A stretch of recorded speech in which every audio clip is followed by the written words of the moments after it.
Cirrhosis of liver. Cirrhosis of liver কী জিনিস? Liver sales যখন নষ্ট হয়ে যায়, লিভার কোষ যখন খারাপ হয়ে যায়, শুকিয়ে যায়, লিভার কাজ করতে পারে না, তাকে বলা হয় সিরোসিস অফ লিভার। এর আরেক নাম হচ্ছে প্রাইমারি বিলিয়ারি সিরোসিস। এটা বেশিরভাগ ক্ষেত্রে মেয়েদের হয়। সিমটমস কি? টায়ার্ডনেস। তুমি বুঝবে কি করে? সব সময় একটা টায়ার্ড ফিলিং, প্লুরাইটাস, গা হাত পা চুলকাবে, dryness of the mouth cavity, and vitamin K deficiency. তারা যে কোনো জায়গায় ছড়ে ছড়ে যাবে, দাগ দাগ হবে, খিদে পাবে না, ওয়েট কমবে, শরীরের যে কোনো জায়গায় চুলকানির মতন দাগ দাগ হবে, এবং সবসময় the man is all the time is tired, exhausted, weak, prostrated. So এই সিমটমগুলো পেলে আমরা বুঝবো সিরোসিস অফ দ্য লিভার। হাত দিয়ে দেখলে লিভার এবং স্প্লিন দুটোই বাড়বে। জন্ডিস কিন্তু সঙ্গে সঙ্গে থাকে না। Jaundice may be a late feature. Prognosis কি? মেন কীভাবে আমরা প্রগনোসিস হলো ঠিকমতো চিকিৎসা না করলে কিন্তু ক্যান্সার হয়ে যেতে পারে। তাই তোমার হাতে অনেক সময় থাকছে, অনেক সুযোগ থাকছে, রোগী তোমাকে দায়িত্ব দিয়েছে, তোমার ডায়াগনোসিস সঠিকভাবে করতে হবে। হোমিওপ্যাথিক চিকিৎসা তুমি সঠিক ডায়াগনোসিস না করতে পারলো, হয়তো সিমটোমেটিক, তাকে ওষুধ সিলেকশন করতে পারলে, কিন্তু ম্যানেজমেন্ট করবে কি করে? তার কি খাওয়া বারণ? তার তেলে ভাজা, চপ, কাটলেট, মোগলাই, লুচি, পরোটা, রাধাবল্লভী, আলুর দম, ফুচকা, আলু কাবলি, বিয়ে বাড়ির খাবার, নেমন্তন্ন বাড়ির খাবার, সব রকম তৈলাক্ত খাবার তার কম খেতে হবে। ঘি, মাখন, দুধ, বাদাম, নারকেল, সর্ষে বাটা, ইলিশ মাছ, পাঁঠার মাংস, খাসির মাংস, এসব কম খেতে হবে। এগুলো তোমাকে বলতে হবে। এবং বেশিরভাগ ক্ষেত্রে কমপ্লিকেশন অ্যারাইজ করে যাবে, লিভার ক্যান্সারের দিকে চলে যাবে। তুমি যদি ঠিকমতো ডায়াগনোসিস না করতে পারো, তুমি পেশেন্টটাকে ক্যান্সারে কনভার্ট করে দেবে। Confirmatory test SAP, serum alkaline phosphate. Blood serum পরীক্ষা করাবে। Total liver function test, bilirubin, যা নর্মালি 1.2 মিলিগ্রাম বা 1.5 মিলিগ্রামের মধ্যে থাকবে, তা বেড়ে যাবে। এইচজিওটি বাড়বে, এইচজিপিটি বাড়বে, কিন্তু সব থেকে বেশি বাড়বে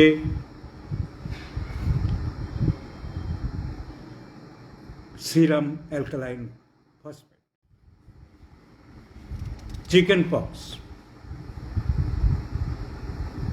সাধারণত বসন্তকালে হয়, বাচ্চাদের বেশি হয়। ডাইরেক্ট কন্ট্যাক্ট রোগীর সেবা যত্ন করার থেকেও ড্রপলেট ইনফেকশানে বেশি হয়। আমি খুব প্র্যাকটিক্যাল কথাগুলো বলে যাচ্ছি, বইয়ের ভাষা বলছি না। যা সচরাচর দেখছি, যা বুঝি, 40 বছরের যা অভিজ্ঞতা আছে, আমি তাই বোঝাচ্ছি। বসন্তকালে বেশি হয়, বাচ্চাদের বেশি হয়। ডাইরেক্ট কন্ট্যাক্ট রোগীর সেবা যত্ন যারা করছে তাদের থেকে ড্রপলেট ইনফেকশানে বেশি হয়। বাতাসে ছড়িয়ে বেড়াচ্ছে টিবি, চিকেন পক্স, কত লোকের বাতাসে ছড়াচ্ছে। যার হয়েছে তার আশেপাশের লোকের হতে পারে। একটা দুটো করে কম হয়, 4-5টা গ্রুপ ধরে। অনেক প্রাণী যেমন গ্রুপ ধরে চলে, মাছ গ্রুপ ধরে চলে, হাতি গ্রুপ ধরে চলে, পাখি গ্রুপ ধরে চলে। এরা গ্রুপ ধরে ওঠে। যখন ওঠে 4-5টা-6টা একসাথে উঠবে, প্রথমে দেখা দেবে মুখে। At first it begins at face, মাথার মধ্যে, তারপরে বুকে, চেস্টে। এর অনেকগুলো স্টেজ আছে: ম্যাকিউলার, প্যাপিউলার, ভেসিকুলার, পাস্টুলার, স্কাপ ফরমেশন। মানে প্রথমে অল্প লাল হয়, তারপর পেকে যায়, তারপর পুঁজ হয়, তারপর খোস ওঠে, এই সমস্ত হয়। কিন্তু এর কমপ্লিকেশন বেশি ইম্পর্টেন্ট। যদি ঠিক মতো না সারানো যায়, ব্রেনের এফেক্ট করতে পারে, এনকেফেলাইটিস, মেনিনজাইটিস, নিউমোনিয়া, মুখের মধ্যে ঘা হতে পারে, অর্কাইটিস হতে পারে। এই সমস্ত প্রবলেম হতে পারে। মাছ মাংস কি খেতে দেব? একটা প্রশ্ন। অনেক হিন্দু বাড়িতে চিকেন পক্স হলে মাছ মাংস তোলে না। মায়ের দয়া, কোন এক ঠাকুর তার দয়া হলে নাকি হয়। আমরা ডাক্তাররা এই কথা বিশ্বাস করি না, মানি না। আমরা যা পড়ছি, আমরা অনেক ঠাকুর দেবতা এসব উপরালা এত মানতে চাই না। কারণ আমরা দেখেছি ক্যান্সারের কারণ থাকলে 6 মাসের বাচ্চারও ক্যান্সার হচ্ছে, 80 বছরের বয়সের লোকেরও ক্যান্সার হচ্ছে। সব ধর্মেই হচ্ছে, পৃথিবীর সব ভৌগোলিক পরিবেশেই হচ্ছে। করোনা ইনফেকশন যেখানে ডাইরেক্ট ড্রপলেট ব্যাপার থাকছে সেখানে হচ্ছে, ড্রপলেট না থাকলে হচ্ছে না।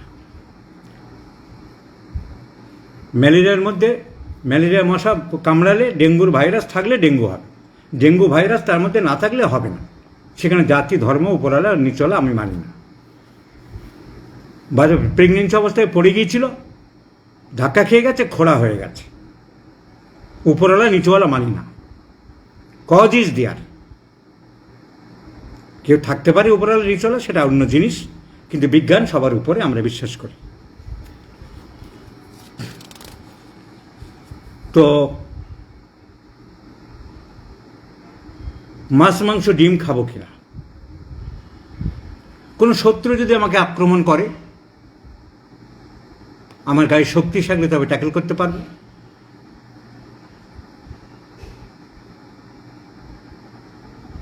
ইমিউনিটি বডি থাকলে তবে ট্যাকেল করতে পারবো।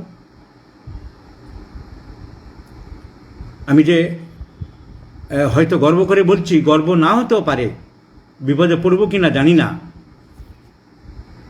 3 দিন আগে আমার পাশে আমাকে খুব বিশ্বাস করে, মানে তার হাজব্যান্ডের জ্বর হয়েছে, মেয়েটির হাজব্যান্ডের জ্বর কমছে না, 3-4 জ্বর। আমি যেতে বললাম, ঠিক আছে আমি দেখে নেবো একবার, পাশে থাকে। দেখতে গেলাম, জ্বর ওষুধ দিলাম। কী সিমটম? পিপাসা নেই, প্রচুর জ্বর, প্রচণ্ড দুর্বল। এত দুর্বলতা, পিপাসা নেই। আমি জেলসিমিয়াম 30 দিলাম, বললাম কমে যাবে, চিন্তার কারণ নেই। পরের দিন নো চেঞ্জ, কিচ্ছু হলো না, কিছু হলো না। চিন্তা ভাবনা করতে লাগলাম। আমি বললাম ঠিক আছে আরেকবার দেখে দেবো। সিমটম কি? সর্দি নেই, কাশি নেই, শ্বাসকষ্ট নেই। আমি ভাবলাম যে 100% করোনা হতে পারবে না। করোনার তো একটা রেসপিরেটরি ব্যাপার থাকবেই, সর্দি কাশি হাঁচি। খিদে নেই একদম, সিমটম পাওয়া যাচ্ছে কি? খিদে নেই, বমি বমি ভাব। খিদে নেই একদম, বমি বমি ভাব। Something wrong in the liver. তাহলে কি হেপাটাইটিস হচ্ছে? পেটে হাত দিলাম, লিভার রিজিয়নে ট্রিমেন্ডাস সেন্সিটিভ, লিভার খুব বেড়েছে, হাত দিলে ব্যথা। আমি বললাম ডেফিনেটলি এই লিভার অ্যাবসেস হতে পারে। এমনি হেপাটাইটিসে হলে এত জ্বর হবে না, কিন্তু লিভার অ্যাবসেস হলে জ্বর হয়, হাই রাইজ অফ টেম্পারেচার, তার সাথে খিদে নেই। আমি বললাম যে তুমি বিলিরুবিন পরীক্ষা করো, ইউএসজি করো, blood for liver function test লিখে দিলাম, ইউএসজি। করোনা আমি 100% হয়নি। ওরা মেয়েটি জিজ্ঞাসা করলো ওয়াইফ, যেটা তো করোনা টেস্ট কি করাবো? আমি করাতে পারো, কিন্তু করোনার কোনো সিমটম নেই। আর নেই বলেই আমি ঠিক মতন লিভার টিভার হাত দিলাম, গায়ের সামনে দাঁড়ালাম, পরীক্ষা করলাম। পরীক্ষা করালো, কালকে রিপোর্ট দিল ডাক্তারবাবু করোনা পজিটিভ। ন্যাচারালি আমি খুব ঘাবড়ে গেলাম। আমাকে মেয়েটি আমাকে বললো ডাক্তারবাবু দূর থেকে দেখেন, করোনা যদি হয় আপনার কাছে আসার দরকার নেই। কত ভালো কথা বললো। আমি নিজে জোর করে দেখলাম, আমি তো খুব ঘাবড়ে গেলাম যে ওই পেশেন্টকে আমি দেখলাম। মাস্ক ছিল যদিও আমার, কিন্তু এই নর্মালি যেসব মাস্ক ব্যবহার করা এর কোনো গুরুত্ব নেই। অ্যাকচুয়ালি কত 70 নাকি মাস্ক আছে, সেইটা 20টা না 25টার দাম 700 টাকা, ওইগুলোই আসল মাস্ক। ডাক্তারদের ওটাই ব্যবহার করা উচিত। ন্যাচারালি খুব ভয় পেয়ে গেলাম, যত কাছ থেকে রোগীটা দেখলাম করোনা পজিটিভ, করোনা রেসপিরেটরি কোনো সিমটম নেই। এখন একটা ভয়ে ভয়ে রয়েছি যে 15 দিন না গেলে কিছু বুঝতে পারছি না, কোনো বিপদ হবে না তো। তো একে বলা হয় ইমিউনিটি। ওর ওয়াইফে, সে মেয়েটি ধরে গেছে, তার করোনা হয়েছে কিনা জানি না, তার জ্বর কমছে না, হসপিটাল আবার পরীক্ষা করতে বললাম, ফোন করেছিল। তাহলে ইমিউনিটি কম বেশির উপরে নির্ভর করে। তাহলে ইমিউনিটি বাড়তে গেলে আমার খাবার দরকার, প্রোটিন দরকার। সুতরাং মাছ মাংস ডিম খেতে হবে। কোন ঠাকুর পা ঝুলিয়ে দোলনা ঝুলছে, বলছে তার দয়া হয়েছে, মায়ের দয়া, বাবার দয়া। I do not believe that. মাছ, মাংস, ডিম রোগী যদি খেতে পারে, সহ্য করতে পারে, দিতে হবে। কোনো মায়ের দয়া, দয়া আবার কি? একটা লোকের কষ্ট পাচ্ছে, মরে যাচ্ছে, সেটা দয়া? অদ্ভুত ধর্মীয় কথাবার্তা, হাসি লাগে আমার। মায়ের দয়া হয়েছে। তো এই করোনা প্রসঙ্গে যখন আসলাম, আমাদের এক এমডি ডাক্তার বন্ধু অ্যালোপ্যাথিক হসপিটালে চাকরি করে, ওর সাথে কথা বললাম, আজকে সন্ধ্যাবেলা শেয়ার করলাম যে এরকম একটা ঘটনা ঘটলো, আমি তো খুব ভয় পেয়ে গেছি। তা আমাকে অনেক সিনিয়র আমাকে খুব বকা দিল যে এই মাস্ক তুমি কেন ব্যবহার করছো না, আর তুমি ব্লাড প্রেশার, পালস এসব দেখতে যেও না, আবার নতুন করে আসছে করোনা ভ্যাকসিন, তুমি কেন নিচ্ছ না? আমি তো ভ্যাকসিনের বিপক্ষে। এবং আমাকে যেটা জানলাম সেটা আমি সবাইকে শেয়ার করছি। উনিও বললেন, দেখো এখন সব সময় যে রেসপিরেটরি সিমটম থাকবে এরকম কোনো কথা নেই। হাই রাইজ অফ টেম্পারেচার কারোর থাকতে পারে, কারো শুধু প্রস্ট্রেশন থাকতে পারে, সাংঘাতিক দুর্বলতা, সর্দি কাশি শ্বাসকষ্ট হবেই, এই টেকনিকে বিশ্বাস করো না। কারো অ্যাসিমটোমেটিক থাকতে পারে, কারো বেশিরভাগ ক্ষেত্রে উইকনেসটা প্রচণ্ড থাকে, এর হেপাটাইটিস হয়েছে, কারো লাংসে প্লুরিসি হতে পারে। সুতরাং আমার সেই সিনিয়র ডাক্তারবাবু, তার সাথে কথা বলে জানলাম, সেটাও শেয়ার করলাম, শুধু রেসপিরেটরি সিমটমস থাকবে, যেটা আমারও অন্ধবিশ্বাস ছিল, ধারণা ছিল, সেটা ঝেড়ে ফেলতে হবে। তাই জ্বর, হাই রাইজ অফ টেম্পারেচার, কমছে না, corona may be suspected. Respiratory symptoms থাকবে এমন কোনো বাধ্যবাধকতা নেই। পেট ব্যথা থাকতে পারে, দুর্বলতা থাকতে পারে, বুকে ব্যথা থাকতে পারে, কারো কানে শুনছেন এমন হতে পারে, কারোর কনজাংটিভাইটিস থাকতে পারে, অন্য কোনো সিমটম নেই, কিন্তু temperature, high rise of temperature is the suspected few. এবং আমি ওই পেশেন্টের সামনে দাঁড়ালাম, পেটে হাত দিলাম, হাতের পরে চলে আসলাম। ওডিনা একটা মাস ছিল, আমি গভীর চিন্তার মধ্যে আছি। তা মনের জোর আছে আমার, দেখা যাক শরীরের জোর আর মনের জোর মিলে আর সবার আশীর্বাদ দোয়াতে যদি ভালো থাকে। 15টা দিন না গেলে কিছু বলতে, কারণ এই ইনকিউবেশন পিরিয়ড 15 days। তো এটা এই প্রসঙ্গে জানিয়েও দিলাম, যেটা আমার অন্ধবিশ্বাস ছিল সেটা কারণ না থাকে। It may come in different way, different form. তো congestive cardiac failure, CCF, due to insufficient cardiac output। Cardiac output কি, সেগুলো এর সাবজেক্টে আমি পড়িয়েছি অনেক দিন, আবার পড়াবো।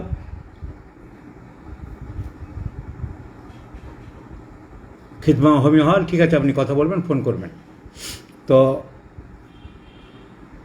যখন হার্টের যে circulation, left atrium, right atrium blood collection করলো, রাইট ভেন্ট্রিকেলে পাঠিয়ে দিল, রাইট ভেন্ট্রিকেল থেকে পাইপ উঠল, দুই দিকে ভাগ হয়ে গেল, লাংসে চলে গেল, লাংস থেকে লেফট অ্যাট্রিয়াম থেকে লেফট ভেন্ট্রিকেল থেকে অ্যাওটা। এই অ্যাওটাই যখন আটকে যাচ্ছে, অ্যাওটিক রিগার্জিটেশন, তাহলে যে বাইরে যে ব্লাড ফ্লোটা যাচ্ছে,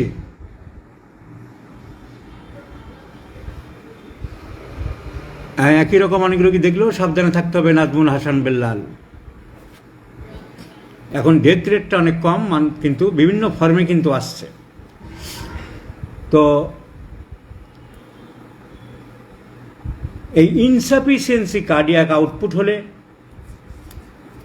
হার্ট কাজ করছে না, কিছু কন্ডিশন দেখা দেবে, দম নিতে পারছে না, শর্টনেস অফ ব্রেথ, বিশেষ করে রাত্রের দিকে শ্বাসকষ্ট হয়, নকটার্নাল ডিসপনিয়া, অর্থোপনিয়া, বসে থাকতে পারে না, শুয়ে থাকতে পারে না, এইসব সিমটম যদি থাকে তাহলে আমরা বুঝবো তার cardiac output is disturbed due to insufficiency of cardiac output.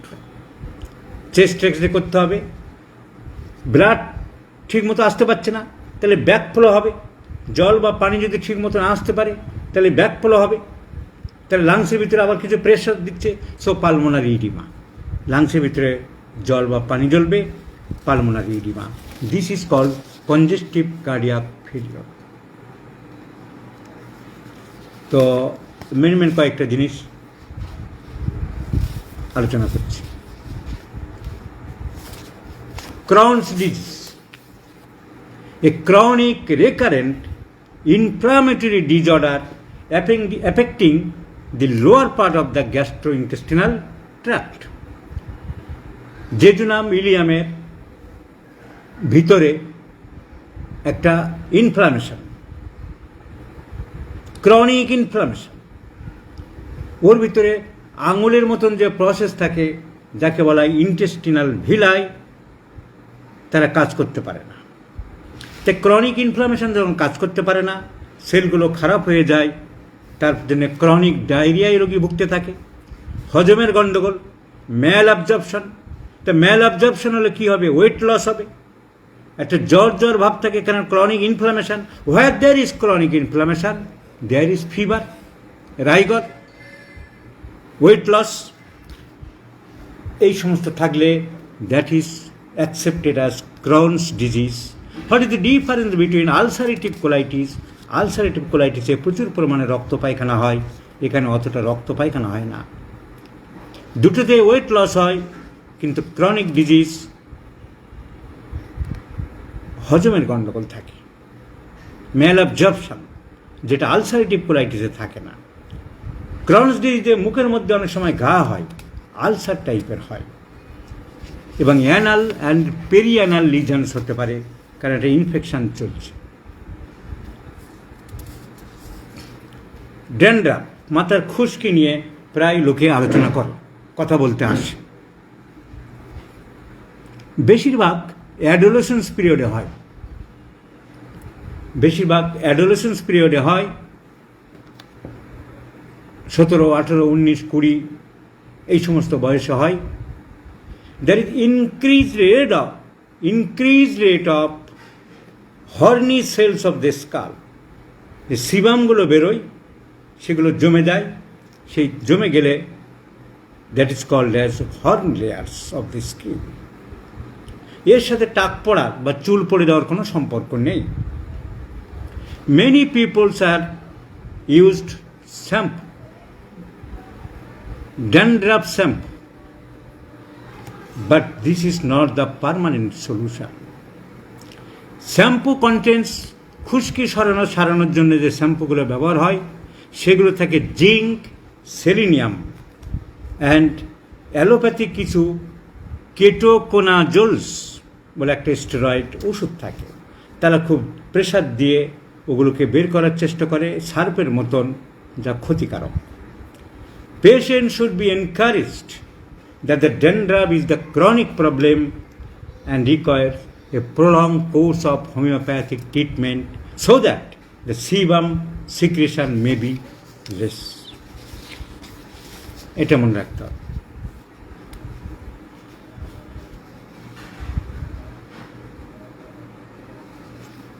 Depression, একটা মেন্টাল ডিজিজ আলোচনা করছি। ডিপ্রেশন, লাইফে যখন খুব বেশি স্ট্রেস থাকে, কারোর দুশ্চিন্তা থাকে, অ্যাংজাইটি থাকে, ওয়ারিনেস থাকে, টেনশন থাকে, আলটিমেটলি সব ফিজিক্যাল এলমেন্টস, রোগ নিয়ে হোক, কিন্তু মানসিক সমস্যা নিয়ে হোক, the subject May suffer from depression. So depression is a bipolar affective disorder. ঘরে ঘরে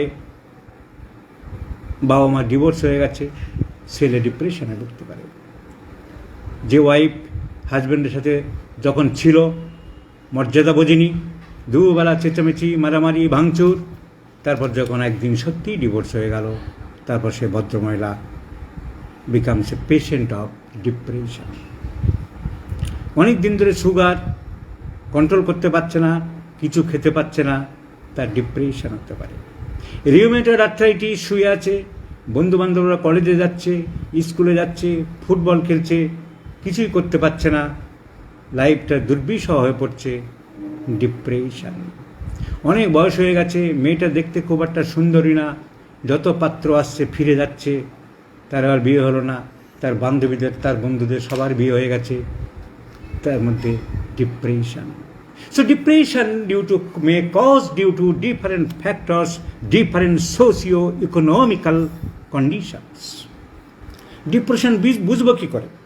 চেঞ্জ অফ অ্যাপেটাইট, খিদে নেই, টক লেস, কম কথা বলে, চেঞ্জ অফ স্লিপ প্যাটার্ন, ঘুমের ডিস্টার্ব, ঘুম ঠিক মতো হয় না, lethargy and weakness in the works, কাজকর্মে কোনো এনার্জি পায় না, বিবাহিত হলে বা অবিবাহিতদের মধ্যেও থাকতে পারে, decrease of sexual activities, aversion to sexual drive, sex activities তার মধ্যে থাকে না, ইম্পেয়ার্ড কনসেন্ট্রেশন, কোনো দিকে মন দিতে পারে না, and recurrent thoughts of suicide at last ধাপ হলো সুইসাইড।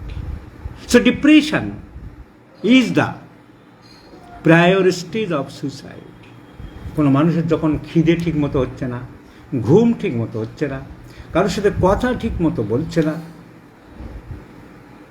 জানালার পাশে শুধু বসে থাকে, হাসির কথা বললে হাসে না, change of life, women are mainly affected.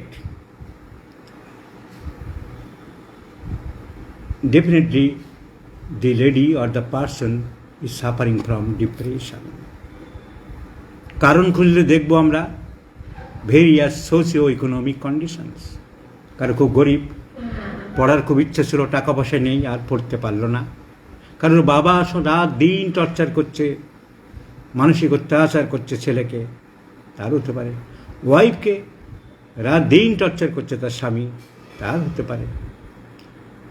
পুত্রবধূকে তার শাশুড়ি রাত দিন গঞ্জনা দিচ্ছে, ভাজার পটল কাটতে শেখনি, ঝোলের পটল কাটতে শেখনি, ভাজার পটল লম্বা লম্বা, ঝোলের পটল গোল গোল, বাবা মা পটল কাটাও শেখায়নি, তোমার বাবা তো কিছুই দিল না। এইসব শুনতে শুনতে গঞ্জনায় তার একদিন ডিপ্রেশন হতে পারে। কেউ মারা গেল, নিকট আত্মীয়, স্বামী অকালে মারা গেল, ওয়াইফের ডিপ্রেশন হতে পারে। ডিভোর্স হয়ে গেল, ডিপ্রেশন হতে পারে। স্বামী মারা গেল, ছেলে বিদেশে একা একা থাকে, ডিপ্রেশন হতে পারে। So depression due to many factors. কী করে বুঝবো?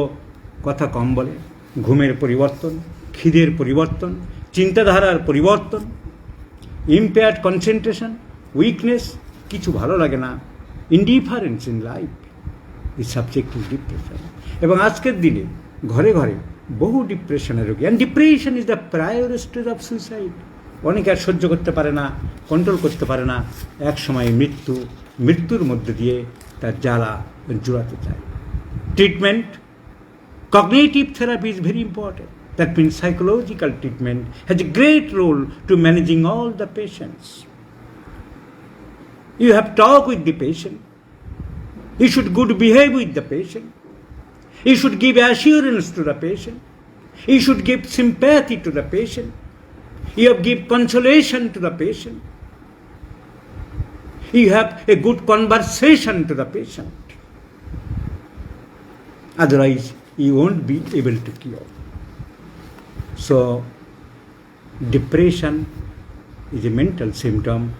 তোমাকে জানতে হবে, যদি তুমি জুডিশিয়ালি অ্যান্ড র্যাশনালি ট্রিট করতে পারো, ধরতে পারো, ডায়াগনোসিস করতে পারো, অ্যাসিওর করতে পারো, কনসোলেশন দিতে পারো, কগনিটিভ থেরাপি দিতে পারো, কগনিটিভ ম্যানেজমেন্ট দিতে পারো, you can save a life. হোমিওপ্যাথিতে homeopathy is the best treatment in this case.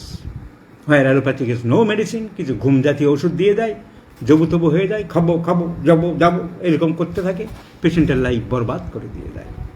তোমার মেন্টালি মেইন রুব্রিক জেনে নেবে। মর্টিফিকেশান এলিমেন্টস ফ্রম, মনোকষ্ট যদি থাকে, পেজ নাম্বার 68, অনেক ওষুধ আছে। Mortification elements from, bad news elements from যদি কারোর থাকে, পেজ নাম্বার 9, অনেক ওষুধ পাবে।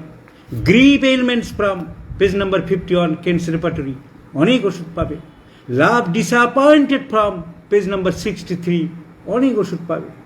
So homeopathy has a great scope, and the medicines like aurum metallicum, natrum mur, lycopodium, lachesis, sepia, and phosphoric acid is very, very important.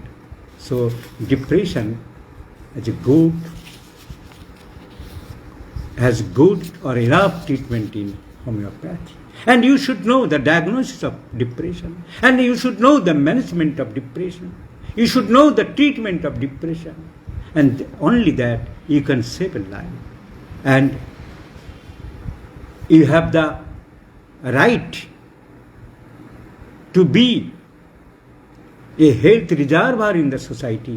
যে Hahnemann তার 4 নম্বর অ্যাপ্রোচে বলে গেছে, you are not only a doctor but you are a preserver of health in the society. তবেই তুমি একটা আদর্শ আরোগ্য করতে পারবে, তবেই তুমি হ্যানিম্যানের অ্যাপ্রোচন 2 ফুলফিল করতে পারবে। The high and only mission is to rest, the highest ideal of cure is rapid, gentle, permanent restoration of health, annihilation of the disease in its whole extent, in most reliable way, most harmless way, based on easily comprehensible principles. তবেই তুমি অ্যাপ্রোচন 1 fulfil করতে পারবে। The physician's high and only mission is to restore the sick, to help, to cure as it is.